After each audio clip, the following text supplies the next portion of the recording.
It's time to jump into the luxury imports of Bowling Green, BMW, Mercedes, Sports Webb, with your host Brian Webb on ESPN Radio 102.7. Starring Vegas Frank with Against the Odds, brought to you by JBK Network Consulting. Bowling Green Fireplace and Grill presents WKU Lady Toppers golf coach and PGA teaching professional Adam Gary in Gary on the Green. The Good Fit with Jeremy Harris. Sports Web baseball analyst Danny Hartung from First Step Orthotics. WKU Sports Analysis with Garret Browning, featuring the Culver's Player of the Week for high school athletics. All phone interviews via the Linex of Bowling Green hotline. And now from ESPN Radio 102.7, here's your host, Brian Webb. Hey, everybody, thanks for tuning in to the Sports Web. Got a monster-packed show, so we're going to get right to it without any platitudes from me taking up 2 or 3 minutes. So, joined by my man Garret Browning behind the board. What's up? What's up, baby? Victory Tuesday. Oh, it is. It is a big time. Everybody won. I mean, even my Cowboys. Danny the Limb in the house. Yeah, what's going on, fellas? First Step Prosthetics. Doing all right. Orthotics over there. 31. Not everybody won. The Huskers lose in overtime. So. I wasn't going to bring it up. Danny, yes, you were. Yes, you were. But you know what? They're still ahead of the Tennessee Vols. So. Well, hey, and I think even the bridge party at Willow Oaks Country Club with the old ladies is ahead of them. Yeah, exactly.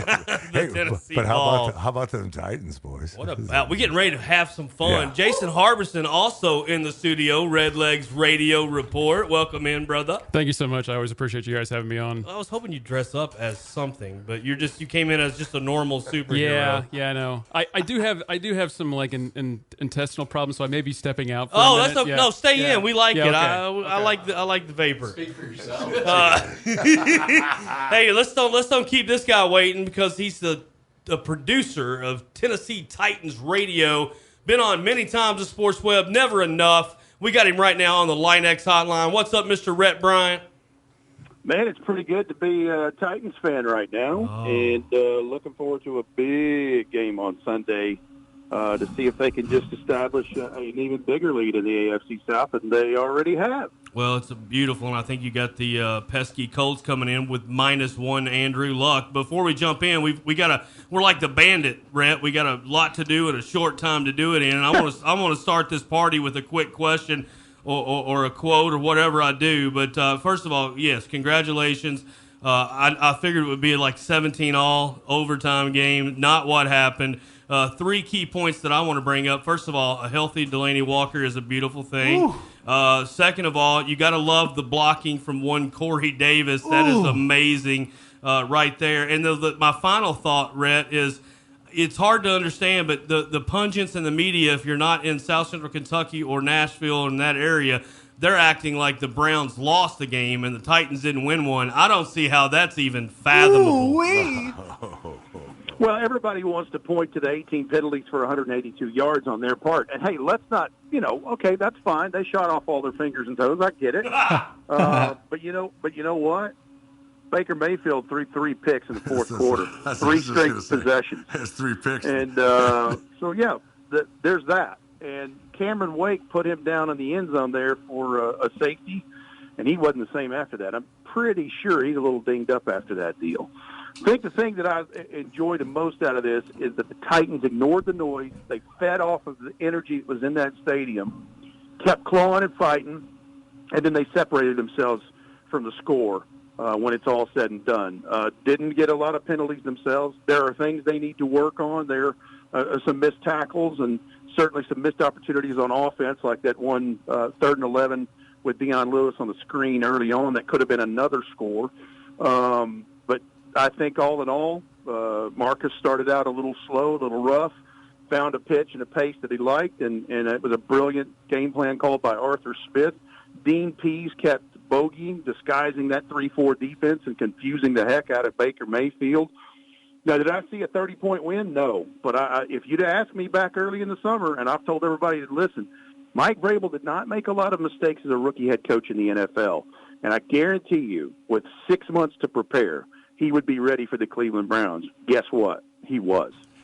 Garret Browning here. I love listening to the Titans pregame and postgame and game day, always tuning in on the way to Nashville. But what I wanted to bring up was this Titans defense, they're slept on year in, year out, and they lose Arakpo. They go and get Cameron Wake. Honestly, it might be a bigger plus. I think people thought that might be a downgrade, and all of a sudden, he showed up. It looks like an upgrade. Just where do you think this Titans defense ranks in terms of the best defenses in the NFL? Are they in that top tier or kind of closing in, you think?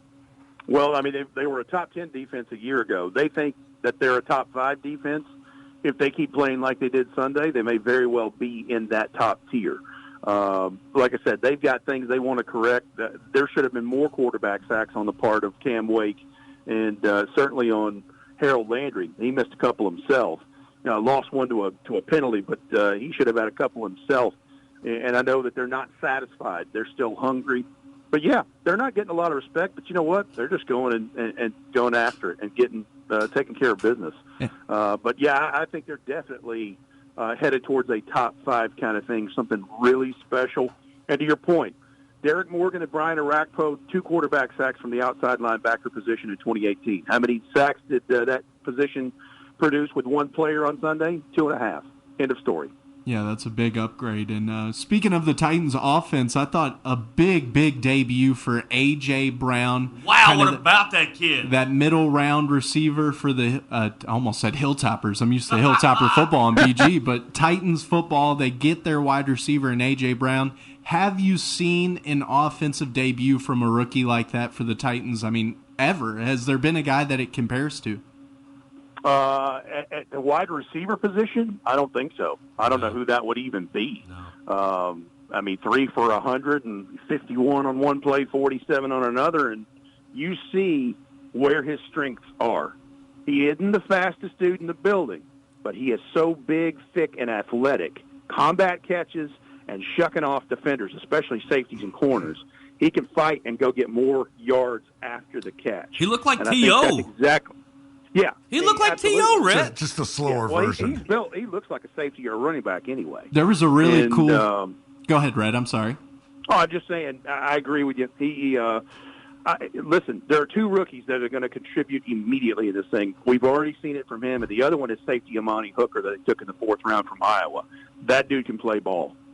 I was going to say, I saw a pre-draft video of A.J. Brown back home in Alabama, and he was working out with Jerry Rice, running up the same hill a good mentor. that Jerry Rice used to run up all the time back in his hometown. I think they're from the same hometown. I don't think they're related, but it was a really cool video. As soon as I saw that, I kind of started hyping him up too much, and he lived up to it, though. It was all right. Hope you drafted Well, him. you're right, though. I mean, good Lord. To train with possibly the greatest wide receiver in the history of the game, yeah, I'd say that's okay. He's learning from the right dude. Red, I'm joined by my man, The Limb, who is a Temple Hill fellow. How are you, down Phil? around your way. Doing all right? I'm great, and you? I'm well, thank you, sir. Danny's the Titans season ticket holder. We are. I was just the line's 3 this week. I really like the Titans this week against Indianapolis. I like it a lot. I really do. Especially coming home, and I think that they'll wrap up Brissett pretty quick. He's not very fleet of foot. I'm knocking on wood the whole time you talk, Dan. I'm knocking on wood. You can knock on my head. We're singing hymns over here. I tell you what, I was quite impressed with the defense this weekend and what Mariota did. And I was on that long run by Derrick Henry. He doesn't look fast, but man, he sure outruns back. It is so deceiving. It's like his stride's 5 yards long. He just doesn't look real fast, but he just seems to outrun everybody. It's just incredible. I was watching that, and I just really impressed with what they're showing this week. Rhett, I've seen today power rankings got the Titans in 6th. I think that's well deserving and where they should be. Well, let me say this, and I don't put a lot of stock in power rankings, but I'll say this.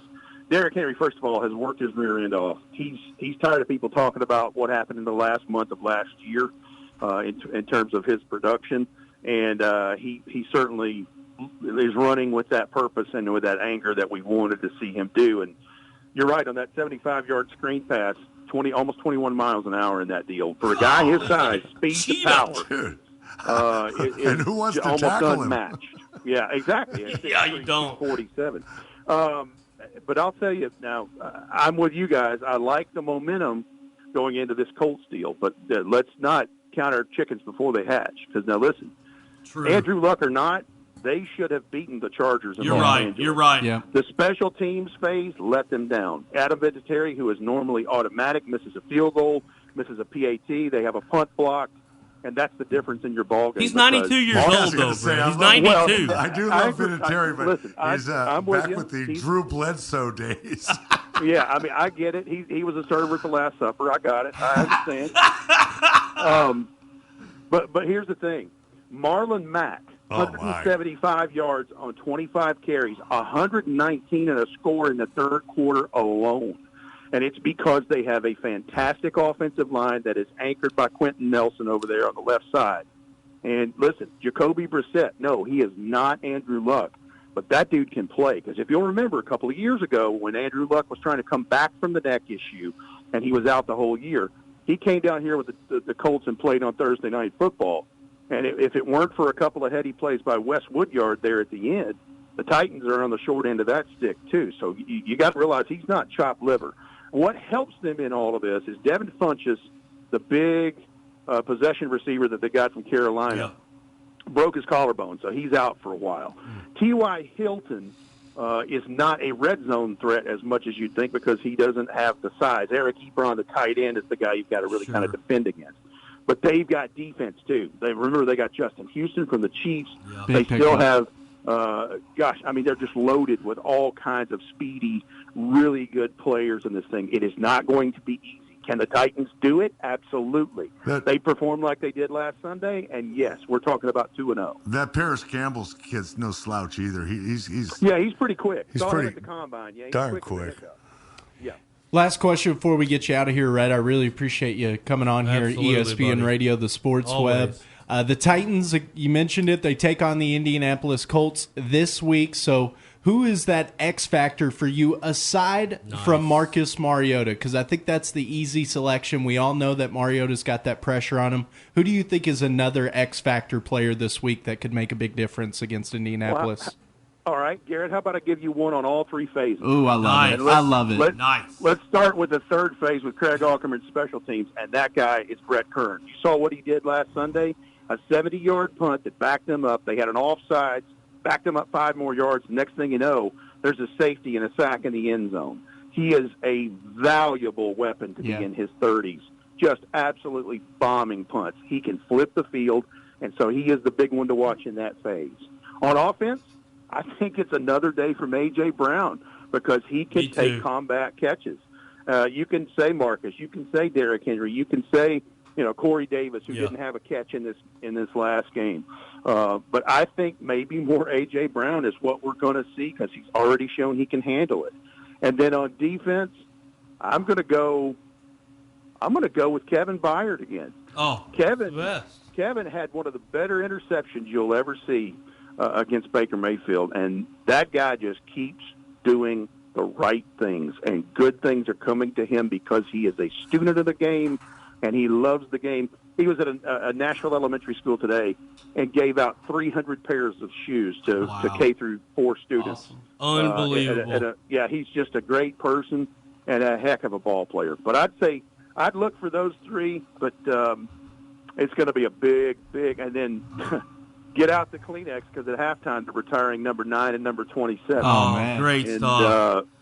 Man, I just what a way! A very nostalgic weekend, and if the Titans get a win out of this, even better. It'll be huge going into Jacksonville next week. 2 games in 4 days. Big time, Rhett. Thank you, man. We got to get you back on here in a week or 2. We really appreciate you, man. Well, all you got to do is ask, Brian. Hey, I'm right here, brother. You're the man, brother. You're the man. Good luck this weekend, and appreciate you being on. Thanks, Bart. All right, Line X Hotline, Rhett Bryan. Coming up next, Jason Harbison, the Limb, Garrett. Going to talk a little MLB.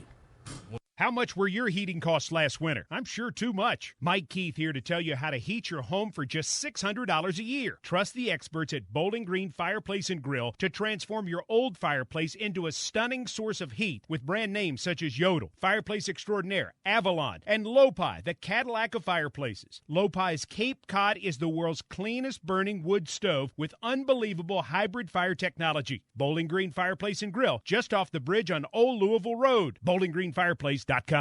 The U.S. Army is offering up to $65,000 in student loan reimbursement as a new enlistment incentive. The program is available for nearly 50 different occupations, covering both full-time and part-time careers in the U.S. Army and Army Reserve. The total amount of loan reimbursement varies depending on the length of the individual's enlistment contract. For more information, talk to your local Army recruiter or check us out online at www.goarmy.com.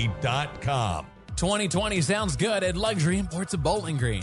Whether it's a Mercedes-Benz or a BMW, hear the engine on a test drive and you'll pick up a roaring 20 for yourself. Or maybe one of the last 18s and 19s with special deals and financing to close out the year. Everyone has a dream car, and now bring it home. If Luxury Imports doesn't have your new or pre-owned BMW or Mercedes on the lot, management will find it and bring it. Fee-free to BG. Luxury Imports of Bowling Green, 325 Three Springs Road. Online at luxuryimportsofbowlingreen.com. Man, that looks rough. That one got whacked good. Yeah, I do know I'm getting sick of cleaning it up. But it's all about the pay in the long run, right? Yeah, you're right, but it'd be easier to quicker to go out and take us to Linex of Bowling Green. Well, in the end, it's all about getting those hogs delivered, right? You're right, but it sure is a mess. Forget about it. Keep your bed easy to clean with Linex of Bowling Green. Truck accessories and more. Linex of Bowling Green on Louisville Road, Porter Pike intersection.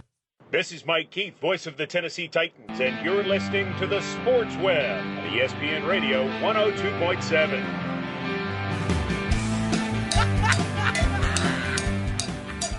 Jason Harbison looks like he's straight off the SNL stage, folks, with a lot of cowbell. We've been needing some more cowbell, and he has absolutely nailed it. Garret Browning, Brian Webb, the Limb, Jason Harbison, Redlegs Radio Report. Check them out Saturdays at 9 a.m. Let's get right into it, boys. Hey, thanks for having me so much here. I appreciate it. You know, there's one thing that I know of all the shows that you're on, Brian, and it's just this beard's kind of keeping my mouth from moving. Yeah, it's pretty tough, Danny. But of all the shows you're on, whether it's TV, whether it's radio, there's one thing that's missing from all of the shows that you're on, Brian, and that's more cowbell. That's right. That's right. That's right. We put our pants on the same way. That's right. Cock of the walk, baby. Cock of the walk. Who's the manager on that skit that's just like, I don't know, something's missing, man. Something's missing. Bruce Dickinson. Bruce Dickinson. Thank you. Yeah, and Todd was going to come in as Bruce Dickinson, but he couldn't get up for it. Anyway, yeah, that's what the show needs is more. He's in here in spirit. That is awesome, man. This has nothing to do with you guys coming on our show as the Pope, you and Cameron coming on as the Pope and Father Brian ruining the Red season. This has nothing to do with that at all. Me coming in here bombarding your show. That was as awesome. Such. Yes. Incredible. Anyway, sorry. Baseball talk. I'm sorry, Dave. I came in and just really derailed. I don't know how you. This is how you talk to Reds now, Jason. This is how we talk Reds. I mean, you gotta even it out some way. Yeah, somehow. You really do. So really, let's talk about your hat that you got on here, Garrett. You know, Tampa Bay coming out of nowhere. I'm going to remove this beard so people can actually understand what I'm saying. Yeah, it does sound a little bit better. Sound like you had one of those like face masks you get at the doctor. Yeah, something like that. Now you got Hezekiah's beard. I do. I look more Amish now. This is for great radio, by the way. Dressing up for radio always goes over well. The best. Yeah. So anyway, we're talking about the Reds. We're talking about the Rays. They've started.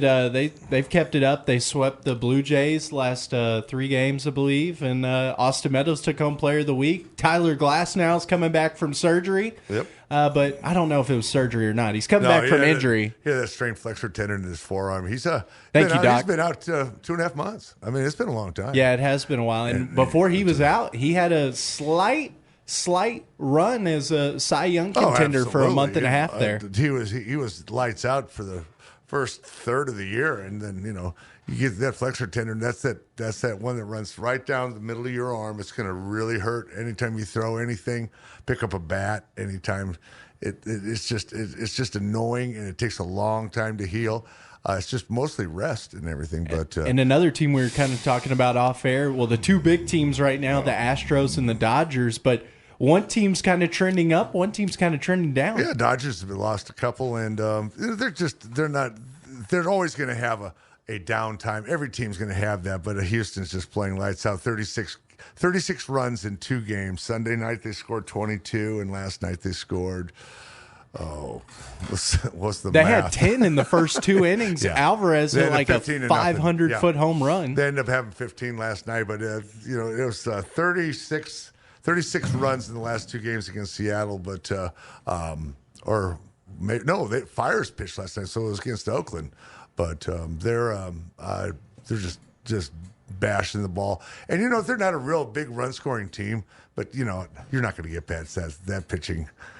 Garrett Cole right now is on 3 games in a row, 14 Ks per game in a row. Does their bullpen... The last one to do that was a guy by the name of Martinez from New York. Yeah, those are some good numbers. Does their bullpen kind of match their starting pitching? Because I know their starting pitching is loaded, but does their bullpen match up? They're certainly rested. I mean, they're only coming in. Yeah, their bullpen's decent. I mean, they don't have a solid closer, but Chase's been just lights out for him. So I like Osuna too. Yeah, Osuna as well. He's their stopper, but it never gets to him hardly anymore. So he's plenty rested. What about that NL Central, Jason? It's been a dogfight all year. It's going to come down to the final. I'm sorry, I know you're laughing at me, Brian. Yeah, because of the outfit alone. It's tough to take me serious, Garrett, with this outfit. No, I'm taking you serious. Yeah, because you're behind monitors. Good content. You're behind these monitors over here, so you don't have to look at this beautifulness. Good take. On this side. No, really, it's going to come down to the Brewers and really the Cubs, I think. I don't know, St. Louis. Be careful. Cubs are kind of, I don't know, they're tough in there, but St. Louis has got the lead right now of the Central. But I see Milwaukee coming on late. 20 games left, something like that? 20 games, or some have 19, some have 20. But I looked at the schedule, and St. Louis has the tougher of the 3 schedules out of all 3 of them. Milwaukee has the second, and the Cubs has the easiest. So it's I still like the Cubs coming out of there, but between Milwaukee and St. Louis should get a pretty good shot at the wild card. I'm not saying they're going to for sure, but Braves are just pounding the ball out in the NL West, and New York Mets are flailing again, just like I thought, and Washington's playing great baseball. Yeah, and Washington was a team that everybody thought at the beginning of the season was just out of it. Now I left them for dead at the break, and it was just but they're just playing. Their pitching's come with Scherzer and Strasburg. Is Rendon still an MVP candidate? Rendon's still an MVP. Yeah, still an MVP candidate. I don't know if he will. I still say there's a lot of Bellinger, Yelich. Oh my! There's the NL's kind of loaded. Many, yeah. There's so many, but Rendon's still keeping up the good pace. So it's hard to call there. So your favorite, both of you guys, the favorite for the World Series right now? I think it's basically down to 2 teams, those big favorites. You can go off the board of the 2 big teams, but I'm assuming you're going to stay on. Who do you like right now? 20 games out. Houston. Yeah, I'm going to have to go with Houston, too. But once the playoffs start, they just reset. I mean, look how far the Brewers went last year. Nobody expected them to do anything. Exactly. True enough. But, Boston is pretty much out of it now. They fired Dombrowski, which I thought was, what have you done for me lately? Yeah. I mean, come on. The guy won the World Series last year. Not even a year removed. Yeah. And what do you like? They fired Dombrowski. Tampa Bay's going to make a little bit of a run. I really think they are. I'm glad you brought up the race. Oakland as well. So. Is there a sleeper team besides those teams that we talked about a lot, Houston and the Dodgers? Is there a sleeper team you think that could make some noise in the playoffs? You mentioned the Brewers last year kind of did that. Don't leave the Twins out. Yeah, the Twins are a team, and also Cleveland is right on the cusp as well. They can go on a quick run like they did last year. Of course, they're not actually in the conversation right now. I think they're like a half game out. And they're 5 out of the front from Minnesota. Yeah, it's more or less a wild card, but yeah, they could as well. I mean, but their pitching's been so dinged up all year. It's so spotty off and on. They'll come out and win 12, and then they'll lose 10.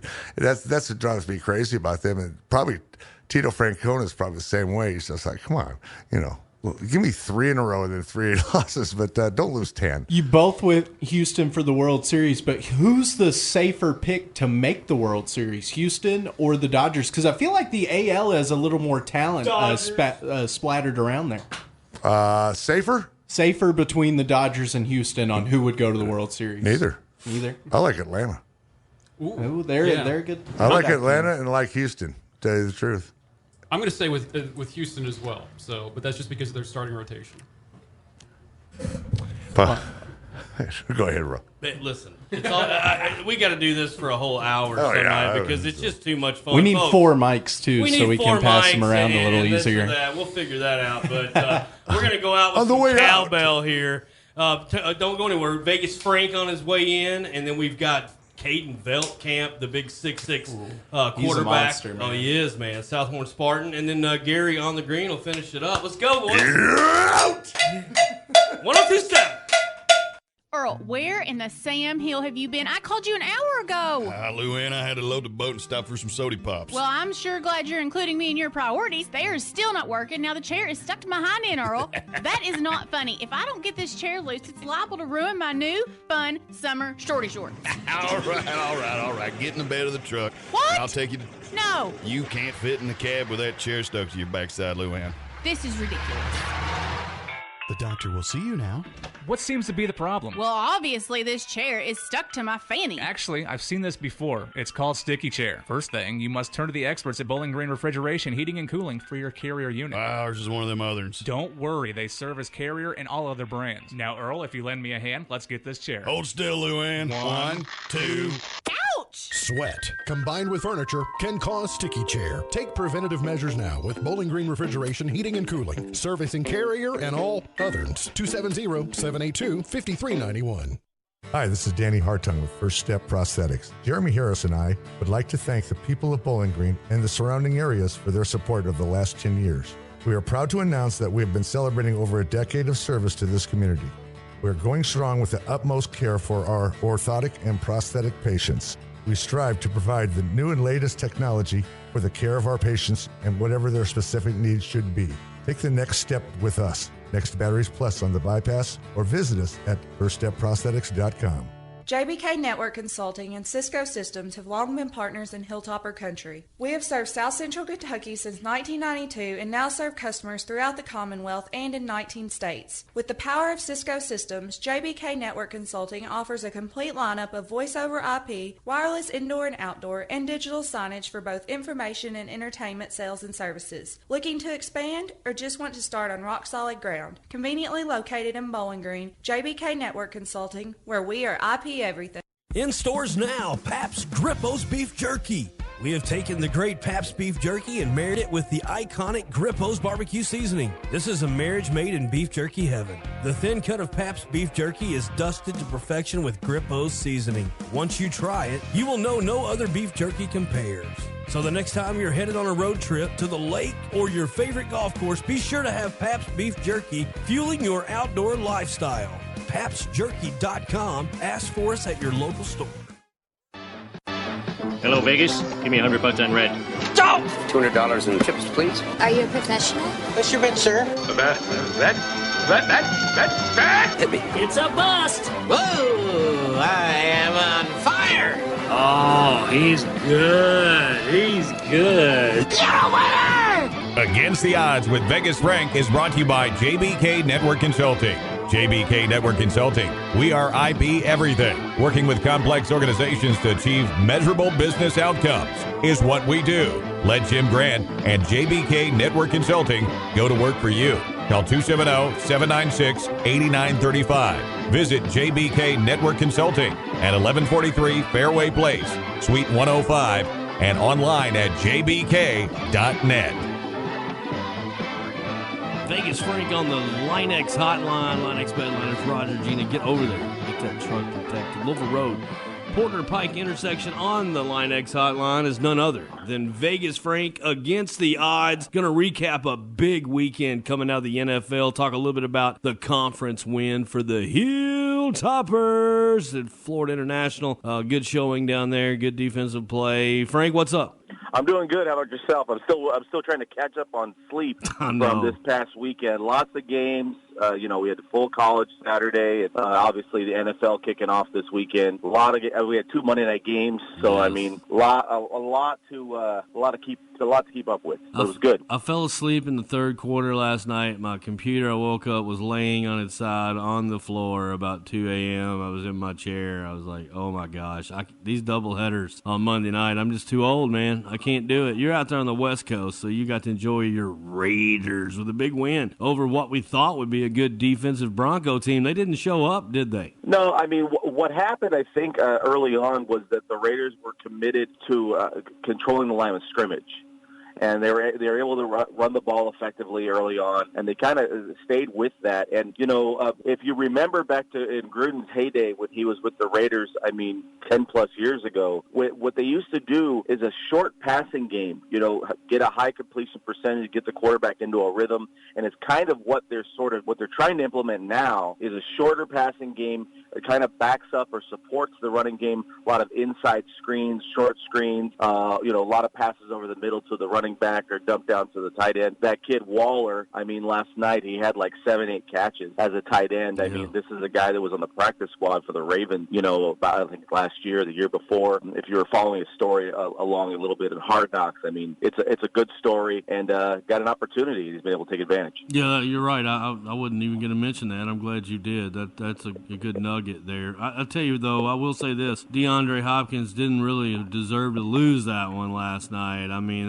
You just got to give it to a little bit to Breeze and Michael Thomas and Kamara. But, man, I tell you, the defense didn't do their part in Houston last night. But, they're up against the Saints at home. So what a game, though. Best game of the week as far as I'm concerned. Oh, it was a great finish. Ultimately, there's going to be some questions about that coverage, winding down in the last minute of the game, what the Texans kind of scheme was, sort of playing off the receivers, almost in a prevent type of option. You don't want to give Breeze any space. No. And you don't want to give his receivers any time to get down the field because he's going to find his guys.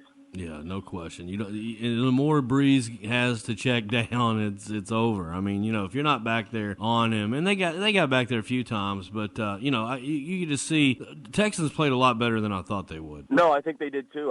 It was a good showing for the Texans. This is a team that could definitely be probably in that second tier as far as the AFC is concerned. We don't really know. We're going to get ready to talk about the Titans in a second, but I think as far as the Texans look early on, they could definitely be in the mix for the AFC. It was a good showing last night, and don't take nothing away from the Texans. They're going to be a team to be reckoned with going forward. Well, first of all, I'm going to quote your tweet from late last night, and that was Bakerfield is just a sober Manziel. That is classic. I saw that this morning and about threw up my milk. It was a good tweet, and it's about the truth, man. I tell you, I'd say the Browns fans are just out of gas this morning, because they were not expecting the Tennessee Titans to roll in there and just massacre their defense like that. And the Browns have had a decent defense coming along the last couple of years. I was really surprised. Not that the Titans won the game. They were definitely, to me, it was a toss-up, but not on the points column. That's a big win for the Tennessee Titans, man, coming out of the gate. Give a little extra confidence to Mariota, and it looks like Vrabel's mad genius of getting Tannehill to light a fire has worked. I agree with you. I think that the Browns were kind of reading into their own headline a little bit, a little overconfident going into this game because, like Delaney said, you still have to play the games. You still got to play the game. Yeah. And it's exactly what happened. The Browns kind of showed up like they bailed their game plan. They didn't play like a team, and they got worked. So, the most adjustments made for any NFL team are going to be between weeks 1 and 2 and weeks 2 and 3. So the games that you zero in on as far as preparing for are the first 2 weeks of the season because that's what you feel like you have the most controllable factors going into those first 2 weeks. And after that, there's going to be a ton of adjustments made because people get injured and people get banged up. So the Browns thought that this was going to go a certain way, and they didn't follow any kind of game plan. And you've got to say, too, Kitchens is inexperienced. Vrabel has kind of taken his lumps the last couple of years as a coordinator and as a head coach last year. He learned a lot as a head coach last year, and I think that you're exactly right about Tannehill. I think that kind of lit a fire in Mariota and it got him kind of focused in. But good team effort, and it was a great team win by the Titans. It was, and the other AB Brown, man, what about that guy showing up? I think I said his name. Hollywood Brown. Man. Hollywood Brown. Nickname. That's great. That's insane. And Lamar Jackson, my God, talking about the Ravens game, and he just lit it up. I did not see that coming, but I mean that guy looks he looks good. And the Ravens look good. Well, yeah, I mean you know that a team performed well when the opposing team, the losing team, the players are asking for trades. Is that how bad did we get beat? Well, we don't want to play here anymore. That's how bad we got beat. I want to move out of this. That's bad. I got beat. Miami, I don't want to play here anymore. That's pretty funny, and you could hopefully you didn't bet the Dolphins to win more than 6 games this year, because if you did, ouch, not going to pay off. Man, there was a lot of great games we could go through and through. I did have the Packers picked right on Thursday night. I had that game locked in, and I had your Raiders winning, and we talked a little bit about it, but they looked really good. But I think Lamar Jackson's, is that Marquise Brown? That's Hollywood Brown, right? Marquise Brown, yeah. That was, dude, that kid. I had him as a sleeper in fantasy, and it paid dividends, Frank. Paid dividends. Ridiculous. Unbelievable speed that guy's got. Man, I tell you, we could talk about the NFL all daggone day. But we've spent most of the show prior to your interview talking about football. So let's move a little bit to college football. We haven't touched on it. NCAA. First of all, Jim Grant wanted me to chat with you a little bit about Jalen Hurts. I mean, right now, take the Las Vegas board out of it, Frank. What's Frank's odds on Jalen Hurts being the Heisman winner? Another one coming through Oklahoma. Well, you get a lot of voters. I know historically you get a lot of voters, and you get the majority. See, you can bet for a futures bet for the Heisman. Everybody's going to do that like in the next couple of weeks, and then they're not going to pay attention to Heisman wagering until right before the finalists are announced. And Hurts is going to be one of those guys. You have to look at the schedule that they play early on. He's going to be able to build up that resume. He's going to get a lot of touchdowns, a lot of stats, a lot of Madden-type football numbers they're going to be able to earn, in these next few weeks. And I've got to say that he's probably the favorite, because I think the other programs, they're going to have their teammates are going to take attention, or they're going to take votes away. Judy with Alabama, Etienne probably at Clemson away from Trevor Lawrence, are probably going to pull votes away. So I would say that, yeah, it's probably Jalen Hurts to lose. Really? I would say that he's probably the odds-on favorite. And how rare is this that we would have 3 quarterbacks that transfer to a school and could possibly win the Heisman 3 years in a row? That's crazy. They're playing in a different school the prior year. And it's bizarre. You've been on that take, too, before the season started. So, I mean, it's coming full circle, man. Everything that you've alluded to in the past is happening. It's culminating right now, and we're seeing it with our own eyes. And I agree, man.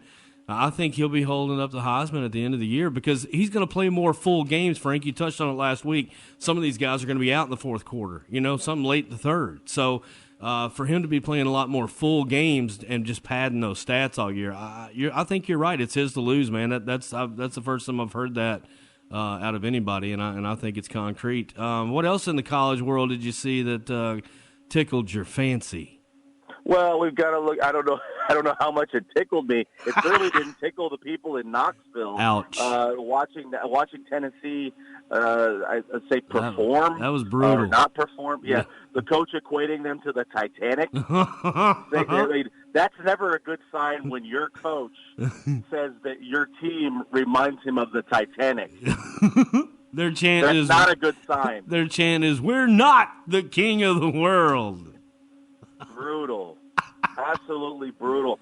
Tennessee's got to right the ship, because, ultimately, if we're talking about the SEC, they're not Georgia. They're certainly not Alabama. No. Are they Florida? Not really. No.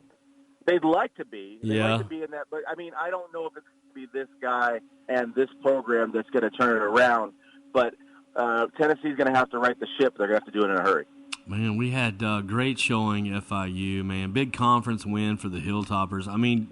In your words, How big is this win? Because we both had them 2-0 coming out of the gate, Frank, and last week was just, or the week before last was just a breath taker. I mean, I was like somebody kicked me in the sternum. I got my breath knocked out of me. I couldn't believe it. So to turn around and have a great defensive showing, a 100-yard rusher for the second week in a row, in Walker, I think, and then you got a guy like Duncan who managed the game better and come out of there with, they were 10-point underdogs, Frank. I mean, yeah, no, you're absolutely right.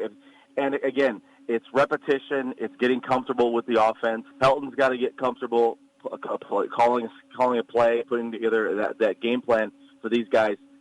This is going to be a team that, as we go through the season, is going to build more confidence. You're playing now over there in Tennessee. You'll be playing in Nashville this week coming up against Louisville. It's going to be, this is a team. Louisville needs a win.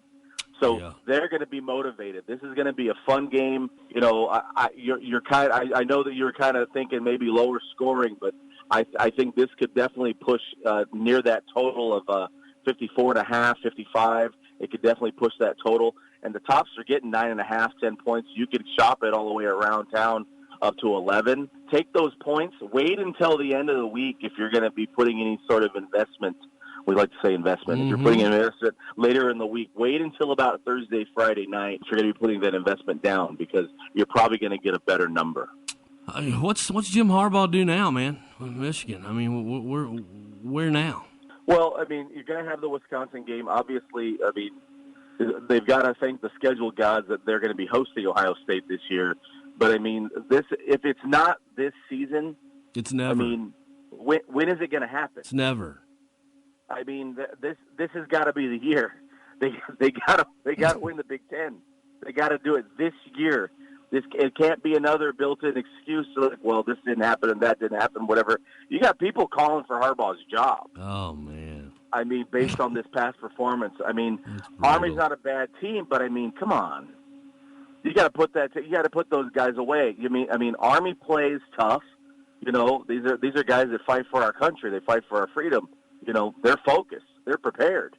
They hit that field goal at the end of the game, and you're losing to Army at home. You're beating you're the top 10 team, and you're losing to Army in the Big House. Come on. Yeah, that's not good. No offense to Army, because they are a good team, and we're going to see them October the 12th right here at LT Smith, and I'm worried about that game. But I'm more worried about the UAB game in 2 weeks. I would love to see the Tops be 2-0 in the conference, because at the end of the day, that's what really matters, Frank.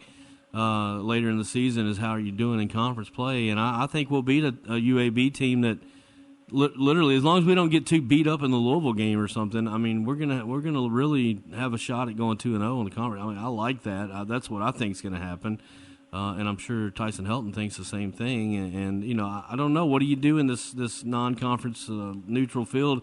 You're not going to not play hard, So it's just one of those things, man. If your schedule sometimes dictates, week to week, it can really hurt you or help you. And I don't know that Louisville being right before a conference game is the best thing for us. Watching their first quarter against Notre Dame, which they looked great. Juwan Pass looked pretty good other than a few fumbles.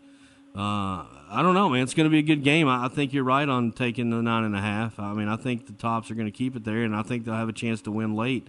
As long as that secondary can maintain, and it comes down to the defense, Frank. A lot of times these games come down to the defense, and I'd like to see us have a good showing, because I don't know that Notre Dame's a top 10 team, though. Do you? I'm not really sure yet. We're still trying to figure out what Notre Dame's identity is. We mentioned Michigan a second ago. Michigan's going to play Notre Dame later in the season as well. So this is a team that is still trying to figure out their identity. I'm not really sure who Notre Dame is yet. I think they're good, but I'm really not sure yet. Have you seen the new Rudy KFC commercial? No. Oh, well, I'm not going to comment on it. Next week, you'll have seen it by then. It is absolutely great. And I'm a commercial guy. I can do that for a living, so I really love to see the funny ones and the good ones. But, all right, man, we're going to move on. We're going to close it up. What's going on in the world of MMA, UFC?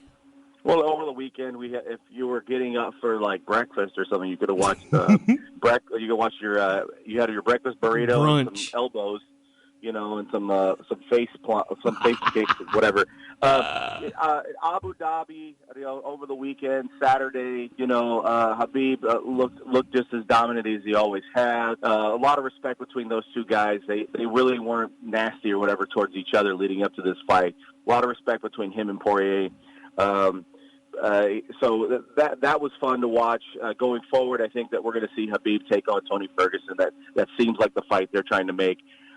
Conor wants to put his name in there, but I think they're gonna make Conor fight somebody else before they set up the rematch. That's what we're hearing, is that Conor will fight someone else before he fights Habib again. If he fights Habib again, we'll see. Man, I tell you, that guy he's for real, man. Oh, absolutely. 28-0. I mean, I think it's his 12th or 13th win in the UFC. He's the real deal. I mean, tough, tremendous wrestler. I mean, the guy wrestled bears. That's what they said. He wrestled bears when he was a kid in Russia. If you wrestled bears, like I wrestled some guys in high school that looked like bears. I didn't wrestle any actual bears. I want no part of any bear out there. Man, is there any, before we go, can we close up? Is there any hot, other than the Louisville Tops game, which I'm super, super excited about Saturday at about, I think, 3 or 2 our time, Nissan Stadium. Anything else stand out? Any big matchup? I see UNLV's taking on Northwestern. UNLV's taking on Northwestern in a couple of weeks. So they'll be back in town. They're going to be on the road for a couple of weeks, but they'll be back in town first weekend in October. They'll be playing Boise State, and Boise State always travels really well. Really nice fans will be at that game, trash talking and live tweeting, and it should be a really rough night and a really rough morning on Sunday. Clemson's got Syracuse. Yeah, I don't know. There's a few games. I like the Kentucky-Florida matchup. I'll take the Cats in that one. Yeah, I like that too. I'm not 100% sold on Felipe Franks for Florida. Yeah, jury's still out on that one. Jury's still out on that one. Iowa State. That's always a fun matchup. That might be good to watch. Florida State, man, I don't know. It's getting kind of dark down there for those guys. Yeah, you've got to turn things around. I mean, I've got a couple of buddies that are big Florida State fans, and they've been very quiet the last couple of years. Yeah, it's been rough. Absolutely, they're taking on Virginia, which that's not a good matchup for them either. I don't know, man. We'll keep an eye on it. Anything you want to leave us with before we get out of here? No, I mean, just looking forward to football this weekend. I mean, we're to see what already got some guys banged up. Tyreek Hill, the Chiefs. Guys with the Redskins. I mean, we'll see what happens going forward. I mean, the unknown factor every week is who's going to stay healthy, and how they're going to respond. So we'll see if the Raiders can carry some stuff over to week 2. They'll be hosting the Chiefs this weekend. That should be interesting. Talk to you soon, brother. All right, sounds good. Vegas Frank against the odds. Be right back. Sports Web 102.7.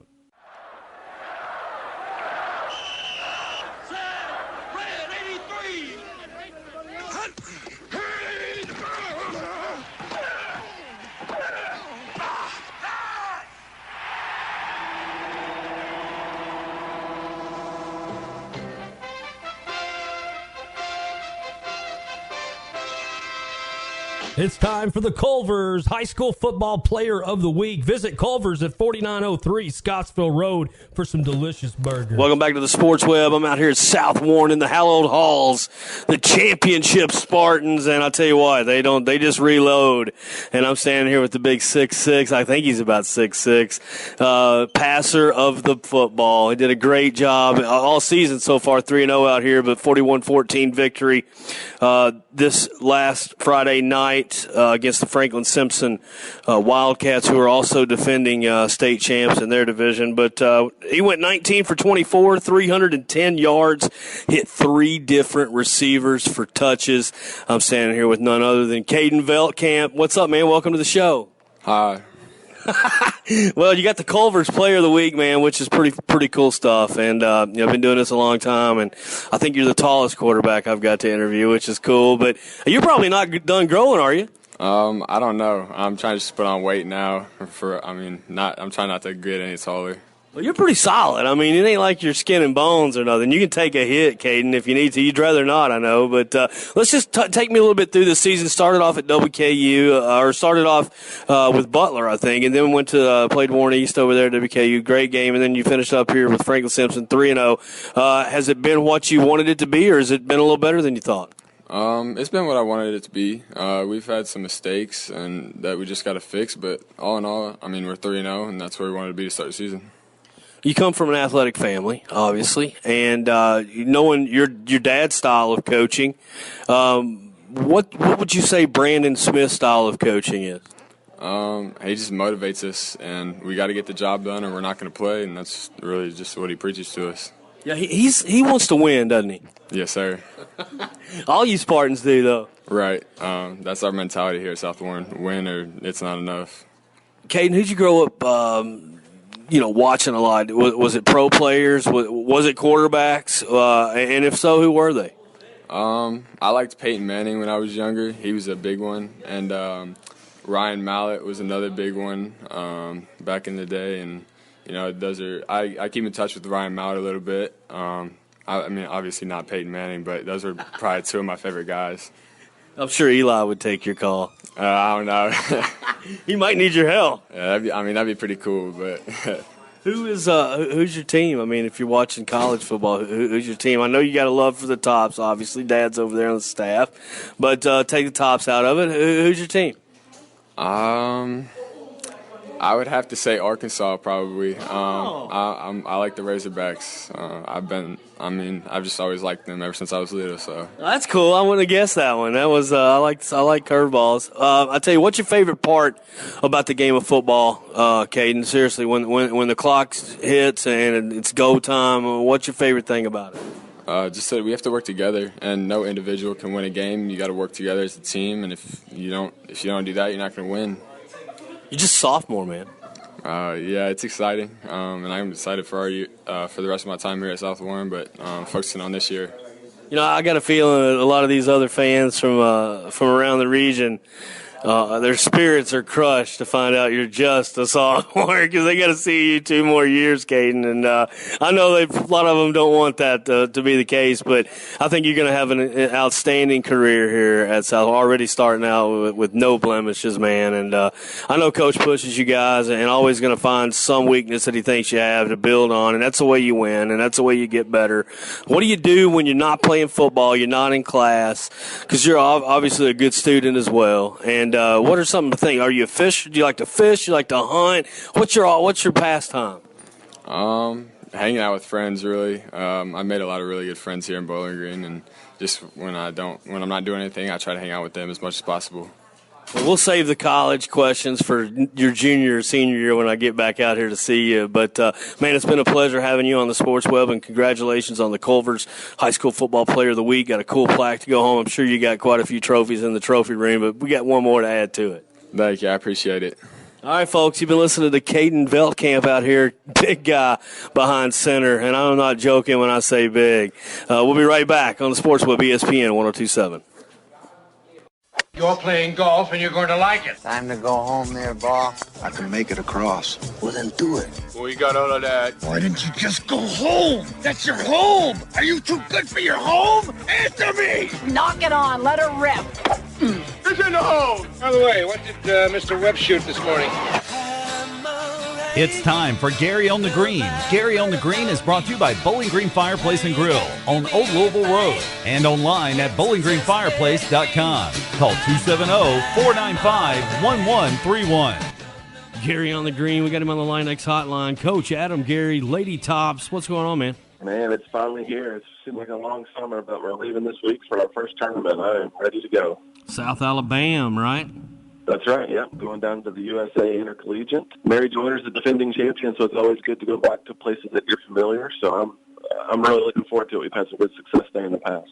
Man, later on we're going to talk on our tip. I want you to tell me how to try to draw the ball with your stance and, what kind of weak, strong grip. We'll touch on that. But before that, you guys just you and the gals did your qualifying. How'd that turn out? Yeah, so kind of an upset, kind of a shocker. My freshman from Chicago came in and took the number 1 spot. Wow. So she won the qualifier, and we'll be starting out number one in our first tournament. So I think it's going to be interesting to see. I might have a tough job this year picking the top 5 players because it's pretty competitive. Since we didn't lose anyone last year and we've added 2 more players to the roster, it's going to be a pretty competitive environment this year. Well, at least NCAA, you get to pick 5 players. That's true. That does help, doesn't it? I tell you, I still can't understand that decision. Yeah, man. Well, that's good stuff, and what a great story! A freshman coming in and grabbing the number 1 slot. I mean, that's really good, and that speaks volumes. Looking ahead for the Lady Hilltoppers and NCAA golf, because you're already stacked, Coach, and to be able to have a freshman come in and do that's pretty awesome, man. Yeah, I'm really excited to see how things play out this fall. So it's one of those things you don't want to get ahead of yourself. We're just going to take it 1 week at a time and kind of commit to the process, and the results will hopefully follow. I don't really think there's a whole lot to talk about PGA-wise unless you've got a little nugget you want to share with us, Adam. Yeah, it's kind of a quiet time. I give a shout-out to Chris Baker. He just got his tour card on the Corn Ferry Tour. We roomed together for, 4 years on the mini tours, and this was his 12th year, and just now got his tour cards for next year. So I'm super excited for him. But, yeah, it is kind of a little quiet period right now before they start.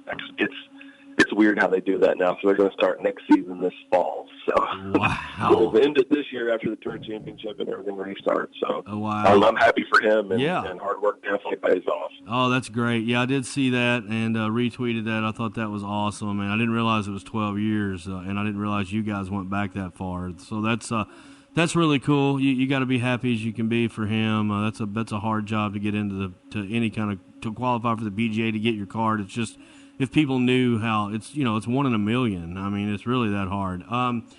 Adam, real quick, I want to mention Willow Oaks come down to Indian Hills, had a battle for the Champions Cup. Willow Oaks, they've won the last 2. I mean, they won at Franklin, so they got some players up there, don't they? They do have some players. I'm a little bitter. I'm kind of a homer at Indian Hills. That's where I'm but that's okay. We'll get them next time. That's the great thing about it, though. I love that they do that. Really, really cool. I'm working towards getting on that team at Willow Oaks, so wish me luck. I hope I can get on there. I got to get down to a 6, and I'm 4 strokes out. So, I mean, I can make that up maybe if I start making better decisions. And that's what we're talking about next.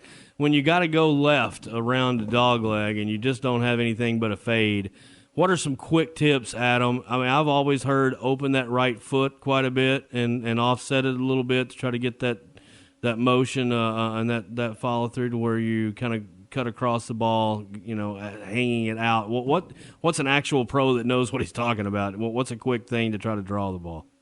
Yeah, to get a draw or hook around a tree or something like that. I think the easiest thing to do is to play it back in your stance just a little bit and kind of aim your shoulders and feet to the right, your club face at least at the target or even a little left of the target would be fine, because basically what you have to do is you have to get your path to the right. This is for a right-handed golfer, so you have to get your path to the right and your face a little bit more to the left, and that's what puts the draw spin on it. So in my opinion, if you move it back in your stance and close your shoulders, that helps you kind of swing more toward first base and just make sure that your club face isn't open on the way down. And that's where you can kind of check your grip, maybe get a little stronger grip, or making sure that your line's correctly addressed to begin with, and that should make it curve around the corner for you. Great tip, and good luck in Alabama. And then you head up to Michigan and then the UK after that. So the girls and you are on, nice little tear right out of the gate here. That's right. Yeah, it's a little busy stretch, but we're looking forward to it. It'll be fun. Gary on the green. Appreciate you, Adam. No worries. Thanks for having me. Thanks for listening to the Sports Web, ESPN 102.7.